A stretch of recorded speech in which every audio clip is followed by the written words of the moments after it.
એ પહેલા હું થોડી આપને બે કડી વાત કરું છું. હું પ્રોફેસર પાસે આવ્યો છું કંઈક શીખવા માટે. હું પ્રોફેસરો પાસે આવ્યો છું કંઈક શીખવા માટે. લેવા આવ્યો છું આપનો પ્રેમ અને પ્રેરણા. પ્રોફેસરો ખૂબ દોડે છે અને વિદ્યાર્થીઓને દોડાવે છે. સમાજમાં પ્રસરાવે છે અનોખી પ્રેરણા. મિત્રો, આમ તો NEP 2020 મુજબ લર્નિંગ રિસોર્સિસ ઉપર મારું વ્યાખ્યાન છે, પણ એ સંદર્ભમાં હું વાત કરીશ કે પ્રોફેસરો ખૂબ દોડે છે. એના પહેલા એક થોડું ટૂંકું કંઈ તમને વાત કરીશ. પહેલા પ્રોફેસરો પર જ વાત કરીશ. પ્રોફેસરો ખૂબ રિસર્ચ કરતા હોય, અમારા રાઠોડ સાહેબની જેમ, અમારા ડોક્ટર અજીતની જેમ ખૂબ રિસર્ચ કરતા હોય. અન્ય મિત્રો પણ બેઠા છે, મને બધાના નામ નથી આવડતા, પણ બધા જ પ્રોફેસરો ખૂબ રિસર્ચ કરતા હોય એટલે વ્યસ્ત રહેતા હોય અને એ ભૂલકનો સ્વભાવ થઈ જાય. આવા 3 પ્રોફેસરની પત્નીઓ બેઠી હતી અને ત્રણેય અંદર વાત કરતી હતી કે ભાઈ મારા પતિ તો બહુ ભૂલકણા, બીજી કે મારા પણ બહુ ભૂલકણા, ત્રીજી કે મારા પણ ભૂલકણા. તો કેવા? તો પહેલી એ શરૂઆત કરી કે મારા પતિને હું ટિફિન બનાવીને આપું અને સાંજે ડબ્બો એમને લઈને પાછા આવીને કહું કે કેમ તમે પાછું લાવ્યા ટિફિન? એટલે પ્રોફેસર બોલે કે હું ભૂલી ગયો હતો. તો બીજા નંબરની બેન બોલી કે તારા તો કઈ બહુ ભૂલકણા ના કહેવાય, પણ મારા તો બહુ ભૂલકણા છે. કેવા? પેલી બંને બહેનોએ પ્રશ્ન કર્યો કે કેવા? કે મારા ઘરવાળા તો સાંજે ઘરે આવે તો બાજુવાળીના ઘરમાં ઘૂસી જાય છે અને હું પૂછું કે કેમ ઘૂસી ગયા? કે ભૂલી ગયો તો. આ બેનો વાત સાંભળીને ત્રીજી બેન બોલી કે તમારા બંનેના તો કઈ ભૂલકણા નથી, મારા તો બહુ જ ભૂલકણા છે. કે કેવા? કે સાંજે શાકભાજી લેવા હું નીકળી હોય અને મારા મિસ્ટર પ્રોફેસર ઘરે આવતા હોય અને હું દૂરથી એમને જોઈને નજીક જઈને પૂછું કે આજે શાકભાજીમાં શું લેવું છે? તો કે મારા મિસ્ટર આમ હાથ કપાળ ઉપર હાથ કરીને પૂછે, બેન તમને ક્યાંક જોયા છે? તો આવા છે પ્રોફેસરો ભૂલકણા. મિત્રો, તમને ખબર છે ને પ્રોફેસરો આવા ભૂલકણા કેમ હોય છે? કારણ કે કામ ખૂબ કરે છે, વાંચે છે, રિસર્ચ કરે છે. પ્રોફેસરો ખૂબ દોડે છે અને વિદ્યાર્થીઓને દોડાવે છે, વિદ્યાર્થીઓને તાજા રાખે છે. પ્રોફેસર ના હોય, એમની પ્રેરણા ના હોય તો વિદ્યાર્થીઓ દોડી શકો? મિત્રો તમે બોલો, વિદ્યાર્થી મિત્રો દોડી શકો? પ્રોફેસરો બોલો, પ્રોફેસર સાહેબો બોલો. બધા અહીંયા હું કંઈ ભણાવવા નથી આવ્યો, માત્ર ચર્ચા કરવા આવ્યો છું. હું પોતે પણ કંઈક શીખવા આવ્યો છું. અહીંયા ગુજરાત વિદ્યાપીઠ અમદાવાદથી હું આવ્યો છું. તમારી બધા પાસેથી આ પ્રોફેસર સાહેબો બેઠા છે, મેડમ બેઠા છે, બધા આગળ એમની જોડેથી કંઈક શીખવા આવ્યો છું. મિત્રો, આપણે એમાં આગળ વાત કરીશું તો role of library NEP 2020 national education policy 2020 માં લાઇબ્રેરીનો શું રોલ છે? તો સ્કૂલ લાઇબ્રેરી એટલે એવી રીતે તૈયાર થવી જોઈએ, સાધનો સાથે સજ્જ થઈને વિદ્યાર્થીને લગતી સાધન સામગ્રી તૈયાર કરે. વિદ્યાર્થીને જે વાંચવું છે એવું જરૂરી નથી કે વિદ્યાર્થી ગુજરાતીમાં ભણતો હોય એટલે ગુજરાતી જ વાંચતો હોય, એને અંગ્રેજી પણ વાંચવું હોય તો અંગ્રેજી વાંચતો કરવો જોઈએ. એને હિન્દી પણ વાંચવું છે, સંસ્કૃત વાંચવું છે. આજે તો વિદ્યાર્થીઓ બીજા ધોરણના ગાંધીનગરમાં ફ્રેન્ચ ભાષા શીખે છે. એટલે વિદ્યાર્થીને જે ભણવું હોય, એની જે જરૂરિયાત હોય એ મુજબ એને ભણાવવું, એ મુજબ એને રિસોર્સ પૂરા પાડવા એ પ્રોફેસરનું કામ છે. બીજું કામ છે લાઇબ્રેરીનું કામ છે, સ્કૂલ લાઇબ્રેરીનું. ત્યારબાદ આપણે વાત કરીશું યુનિવર્સિટી કોલેજ લાઇબ્રેરી. યુનિવર્સિટી અથવા તો કોલેજ લાઇબ્રેરીમાં અત્યારે જ હું તમારી લાઇબ્રેરીમાં ગયો, ત્યાં ડોક્ટર અજીતે મને ખૂબ સરસ એમના QR કોડ બતાવ્યા, એમના પુસ્તકો, આખી બિબ્લિયોગ્રાફિક ઇન્ફોર્મેશન આવી જાય, એ સ્કેન કરે એટલે આવી જશે, વિદ્યાર્થીનું નામ આવી જાય, ઇશ્યુ રિટર્ન ઓટોમેટિક થઈ જાય. તો આ કામ છે કોલેજ અને યુનિવર્સિટીનું કામ જે ડોક્ટર અજીત કુમારે કર્યું છે. તો આપ પણ આ કરી શકો છો મિત્રો. ત્યારબાદ આપણે વાત કરીશું public library. Today public library is knowledge centre, not only library stack room. Library stack room જ નથી, એની અંદર માત્ર પુસ્તકો નથી પણ નોલેજ બની ગયું છે, નોલેજનો ભંડાર બની ગયું છે. અને એની અંદરથી જે માણસ શીખશે એ જબરજસ્ત એનું નોલેજ વધશે. લાઇબ્રેરીમાં જશો તો લાઇબ્રેરીમાં માત્ર એવું નહીં વિચારવાનું કે મારા વિષયના જ પુસ્તકો, એ સિવાયના સ્વામી વિવેકાનંદ, ઓશો, સંત કબીર, સંત રોહિદાસ, ડોક્ટર અબ્દુલ કલામ, ડોક્ટર બાબા સાહેબ આંબેડકર, ગાંધીજી, લોકમાન્ય ટિળક, ગુરજીએફ, તમે ઘણા સોક્રેટિસ, પ્લેટો, આવા ઘણા મહાન માણસોના પુસ્તકો, એમનું જીવન ચરિત્ર વાંચો. ક્રાંતિકારીઓ આપણા દેશના સુભાષચંદ્ર બોઝ, શહીદ ભગતસિંહ, આઝાદ ચંદ્રશેખર, મંગલ પાંડે, મહારાણી લક્ષ્મીબાઈ.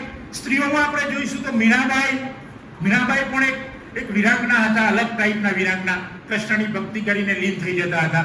તો આવી બહેનો, આવી જે વિરાંગનાઓ છે, ક્રાંતિવીરો છે, એમના પુસ્તકો પણ આપણે લાઇબ્રેરીમાંથી વાંચીશું. લાઇબ્રેરીમાં કેવા માણસ, અત્યારે હવે એક શોધની વાત કરું, ભારત કેટલું આગળ નીકળી ગયું છે શોધો. હું તમને ટૂંચકું કહું છું. એક જાપાનીઝ, એક અમેરિકન અને એક આપણો ભારતનો, ગુજરાતનો નેત્રંગનો માણસ, આ ત્રણ ભેગા થઈને વાતો કરતા હતા. નેત્રંગનો એક ઇન્ટિરિયલ ગામનો માણસ, એક જાપાનનો માણસ અને એક યુએસએ નો માણસ અંદર ચર્ચા કરતા હતા. એમાં જાપાનીઝ કે અમારા ત્યાં તો બહુ શોધો થઈ છે. કે કેવી? પેલા બંને પૂછ્યું કે કેવી શોધો થઈ છે? કે અમારા ત્યાં તો મોબાઈલની એવી શોધ થઈ છે કે હવે તો હથેળીમાં તમે જુઓ, આમ કરશો, તમે ક્લિક કરશો તો હથેળીમાં બધી માહિતી આવી જશે, મોબાઈલની જરૂર નહીં પડે. તો યુએસ વાળો કે એવું છે? તો કે અમારા ત્યાં તો બહુ જોરદાર શોધ થઈ છે. એટલે કે કેવી? કે અમારે તો હવામાં જ મોબાઈલ એમને તમારે ક્લિક કરશો એટલે તમે જે માહિતી હશે આવી હવામાં આવી જશે, મોબાઈલ ઇન્સ્ટ્રુમેન્ટની જરૂર નથી.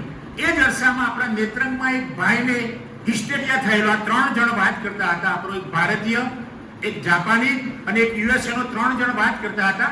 એ જ દરમિયાન એક ભાઈને હિસ્ટેરિયા થયેલો, એ હલવા માંડ્યો, વાઇબ્રેટ થવા માંડ્યો. તો પેલા જે જાપાનીઝ અને યુએસએ વાળા જે નેત્રંગ કોલેજમાં આવેલા, એમણે પેલાને જોયો ને કે વોટ ઇઝ ધીસ? એટલે પેલો કે એ ભાઈ અમારો આખો વાઇબ્રેટ થાય છે, પોતે મોબાઈલ ફોન છે. એટલે અત્યારે મિત્રો માણસ પોતે મોબાઈલ બની ગયો છે. આપણા ભારતનો માણસ કેટલો આગળ છે કે આગળ ઘણી બધી શોધો કરે છે અને પોતે વાઇબ્રેટ થઈ ગયો છે. આ નેત્રંગમાં આવ્યા પછી આપ સૌને જોયા, આપ સૌ વિદ્યાર્થી મિત્રો, આપ સૌ પ્રોફેસર મિત્રોને જોયા, એટલી બધી પ્રેરણા મળી મને. હું પણ તાજો થઈ ગયો. હું લગભગ 5-6 કિલોમીટર કાર ચલાવીને આવ્યો, છતાં તમારી સામે હું ખુશ થઈ ગયો, કારણ કે તમે બધાના ચહેરા ખુશ લાગે છે. લેક્ચરમાં મજા આવે છે ને મિત્રો? કંટાળો નથી આવતો ને? કંટાળો દૂર કરીશું. National digital library. What is national digital library? અત્યારે બધું ઓનલાઈન થઈ ગયું છે. અત્યારે બધું એઆઈ ના જમાનામાં તમે જોશો તો બધું તમે આંગળીના ટેરવા પર આખી દુનિયા સમાઈ ગઈ છે. ટોટલી દુનિયા, આખું વિશ્વ એ આંગળીના ટેરવા પર આવી ગયું છે. તો તમે ડિજિટલ લાઇબ્રેરીમાં જોશો તો free access for students. Student પોતે ફ્રી એક્સેસ કરી શકશે લાઇબ્રેરીમાંથી. તમે પણ કરી શકશો, પ્રોફેસર મિત્રો પણ કરી શકશે. એ સિવાય રિસર્ચ સ્કોલર અથવા તો પ્રોફેસરો માટે પણ ફ્રી એક્સેસ રહેશે ડિજિટલ લાઇબ્રેરીમાંથી. એમનું તમને એક સરસ ઉદાહરણ આપું છું. એક બેન અને એક ભાઈ, બંને પ્રોફેસર હતા, પતિ પત્ની કપલ. બેન વેકેશનમાં ગયા એમના પિયરે, અને વેકેશન પૂરું થવાનું હતું. એ દિવસ ઘરે આવવાના હતા. તો એ ફોન કર્યા જ કરે મિસ્ટરને કે કેમ છો, મજામાં છો, શું ચાલે છે ઘરે, બધું કોઈ તકલીફ તો નથી, કોઈ આવી તો નથી ને? આવા ફોન કર્યા કરે પેલા પ્રોફેસર મેડમ, એમના પતિ પ્રોફેસરને. અને સાંજે ઘરે આવ્યા 6-7 વાગે. એટલે કે તું આજે આવવાની હતી ને વારંવાર ફોન કેમ કરે છે? તો બેને શું જવાબ આપ્યો? પ્રોફેસર મેડમે શું જવાબ આપ્યો?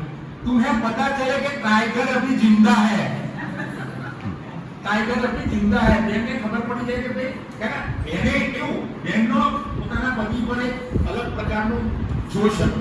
પતિ પર એક પ્રેમાળ દબાણ હતું, અને હોય જ તો કપલમાં તો એકબીજાનું દબાણ હોય. બીજું કહીશું કે માણસ લાઇબ્રેરી, ડિજિટલમાં લાઇબ્રેરીમાં આવ્યા પછી કેટલું બધું શીખે છે, એના પર એક વાત કરીશું. એમાં પણ પ્રોફેસર કપલની વાત છે. એક બેન પ્રોફેસર કોલેજમાં હતા. એમના પતિ ઘરે જાય એટલે પતિ પણ ડોક્ટર હતા. તો ઘરે જાય એટલે પતિ રોજ દબાણ કરે, ચાલ આ કામ કરી દે, આ કામ કરી દે.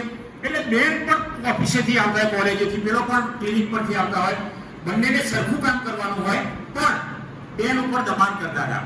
એટલે બેને આવીને એની પ્રોફેસર જે બેનપણીઓ હતી, એમની ફ્રેન્ડ્સ હતી, એમને કીધું કે રોજ મારા પતિ હું ઘરે જાઉં તો આ કરી નાખવાનો, કે કંઈ વાંધો નહીં. પછી તો રાત્રે ઘરે ગયા, ડોક્ટર સાહેબ ઘરે આવ્યા, બેન પણ ઘરે બેઠા હતા. બેન પહેલા ગયેલા, ડોક્ટર સાહેબ આવ્યા, ચાલ ઊભી થા, પાણી લાવ. લઈ આવ્યા બેન પાણી. ચાલ મારા માટે નાસ્તો લઈ આવ. બેન નાસ્તો પણ લઈ આવ્યા. પછી પેલી બહેનોએ, જે પ્રોફેસર બહેનોએ પેલા બેનને શીખવાડી તો એ કિમિયો એમને યાદ આવી ગયો. પછી ડોક્ટર બોલ્યા, ચાલ મારા માટે પાણી ગરમ કરીને મારે નાવું છે. પછી બેન જોરદાર બોલ્યા, આમ પેલા ટાઈગર જિંદા હે ની જેમ, નહીં કરું તો શું કરી લેશો? પેલા કે જાતે કરી લઈશ. બોલે જાતે પાણી ગરમ કરી લીધું. તો આવું મિત્રો હોય છે કે ઘણીવાર જાતે પાણી ગરમ કરવું. પણ આજનો જમાનો એવો છે કે ડિજિટલ લાઇબ્રેરીમાં, ડિજિટલ યુગમાં બંને સરખું કામ કરવાનું છે. બહેનો ભાઈઓએ બધાએ સરખું કામ કરવું જ પડશે. નહીં કરવાની ઈચ્છા હોય તો એ ભાઈઓએ કરવું પડશે, બહેનોએ પણ કરવું પડશે ભાઈઓનું કામ. બહેનો આજે કાર ચલાવે છે, એક્ટિવા ચલાવે છે, બધું જ કામ કરે છે, દવાખાને જાય, દીકરાને સ્કૂલમાં મૂકવા જાય, બધી જ જવાબદારી કરે છે. ભાઈઓએ કરવી પડશે, ભાઈઓએ પણ એટલી જ કરવી પડશે. બંને પક્ષે સરખી જવાબદારી છે. આગળ આપણે વાત કરીશું e content and open educational resources. E content તો બધાને ખબર જ છે, ઇલેક્ટ્રોનિક કન્ટેન્ટ આપણે વાત કરીશું. ડિજિટલ ટેક્સ્ટ બુક, અત્યારે ડિજિટલ ટેક્સ્ટ બુક આવી ગઈ છે. MOOC, massive open online course. Online open courses મિત્રો તમને બધા ખબર હશે. તમે ખાલી ક્લિક કરશો ગૂગલ બાબા પર જઈ તો તમને ત્યાં ઘણા બધા અલગ અલગ પ્રકારના ઇવન લાઇબ્રેરી સાયન્સનો સર્ટિફિકેટ કોર્સ કરવા મળશે તમને. તમે મિત્રો અહીંયા ડોક્ટર અજીતનું ઉદાહરણ છે, સામે તમારી સામે પ્રોફેસર સમકક્ષ અહીંયા ઉભો છે અજીત. તમે લાઇબ્રેરી સાયન્સ ગુજરાત વિદ્યાપીઠમાં આવશો, અમારી વેબસાઇટ www.gujaratvidyapith.org પર ક્લિક કરશો, એમાં એડમિશન પર તમે જશો અને એડમિશનમાં ક્લિક કરીને MLISC ઉપર તમે ક્લિક કરશો એટલે ત્યાં તમને એડમિશનની માહિતી મળી જશે. એમાં જો તમે પ્રવેશ મેળવશો, તમારી મિનિમમ ક્વોલિફિકેશન ગ્રેજ્યુએશન હોવી જોઈએ. BA, BCom, BCA, BSc, BBA, કોઈ પણ ગ્રેજ્યુએશન, એન્જિનિયરિંગ ગ્રેજ્યુએશન. અમારા ત્યાં એન્જિનિયરો થઈ અને ભણી ગયા છે. અત્યારે હાલ એન્જિનિયરો લાખ, 1.5 લાખ પગાર પાડે છે. તો મિત્રો આપ આવો ગુજરાત વિદ્યાપીઠ ગ્રંથાલય અને માહિતી વિભાગમાં અને ત્યાં ભણો અને અજીતની જેમ પ્રોફેસર ઇક્વલ બનો. અજીત જેવા તો કેટલાય મારા વિદ્યાર્થીઓ છે જે પ્રોફેસર છે. CUG-માં મારી વિદ્યાર્થીની ડોક્ટર મીનાક્ષીબેન છે, એ ત્યાં પ્રોફેસર છે. અહીંયાના અમારા ઝાલા ડોક્ટર ઝાલા લવજી SP યુનિવર્સિટીમાં પ્રોફેસર છે. માયકાની અંદર નીરજ પટેલ ચીફ લાઇબ્રેરિયન તરીકે સેવા બજાવે છે, ખૂબ ઉત્તમ. મારા એક વિદ્યાર્થી, અમારા ડિપાર્ટમેન્ટનો વિદ્યાર્થી ડોક્ટર રાજેશ્યામ, એ અદાણીની અંદર જોબ કરે છે. પ્રાઇવેટ સેક્ટરમાં એનો 3,40,000 પેકેજ છે માસિક. અને હમણાં જ અમારા 2 વિદ્યાર્થીઓને લઈ ગયા છે, એમનું પણ 50,000 પેકેજ. તો આપ સૌ મિત્રો આવો, અમારી લાઇબ્રેરીનો ઉપયોગ કરો, અમારા લાઇબ્રેરી ડિપાર્ટમેન્ટનો ઉપયોગ કરો, ઈ કન્ટેન્ટનો ઉપયોગ કરો અને તમે ત્યાં ભણો. તો મિત્રો આ છે ડિજિટલની વાત.